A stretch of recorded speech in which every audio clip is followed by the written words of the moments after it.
آپ کو میں مثال دوں کہ ایک درخت جو ہے وہ ہمارے ہاں جو کھڑے ہوئے ہیں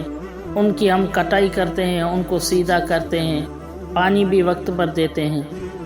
تو وہ درخت جو ہے وہ دیکھنے میں بہت اچھا نظر آنے لگے گا،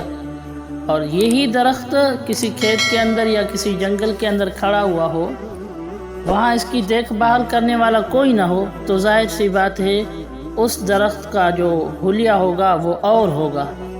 تو اسی طرح شیخ کا ہونا ضروری ہے انسان کے لیے، کہ جو بندہ خود بھی کامل اتباع والا ہو، جو اس کا مرید ہے وہ بھی کامل اتباع والا بن جائے گا۔ پنجابی کے اندر ایک شعر ہے، اس کا مطلب یہ ہے، مٹی ہو جائیں اور وہ مٹی کمہار کے ہاتھوں میں ہو، اور کمہار جو ہے ہمیں ایک پیالے کی شکل دے دے، پھر جو ہے ہم بٹھی سے پک کر باہر نکلیں تو ہمارے محبوب کے لبوں کا لطف ہمیں نصیب ہوگا۔ بالکل اسی ہی طرح اگر ہم مٹی ہو جائیں،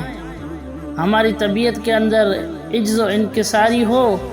تو ہماری طبیعت بھی یہ بن جائے گی کہ ہمیں معرفت الہی کے وہ خزانے ملیں گے جس سے ہمیں لطف محسوس ہونے لگے گا۔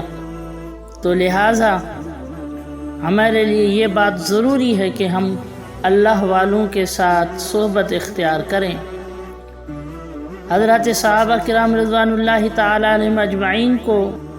جو مقام ملا وہ ان کے علمی کمالات کی وجہ سے نہیں ملا، بلکہ صحبت رسول صلی اللہ علیہ وسلم کا اثر تھا، کہ وہ صحابی جس نے آپ صلی اللہ علیہ وسلم کے چہرے انور کو دیکھا اور کلمہ پڑھا، چند ہی لمحوں کے اندر اس کی موت واقع ہوئی، شہادت واقع ہوئی،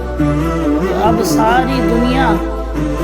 اولیاء سے بھر جائے، ساری دنیا غوث قطب اور ابدالوں سے بھر جائے، پھر بھی اس صحابی کے اس لمحے کو نہیں پہنچ سکتی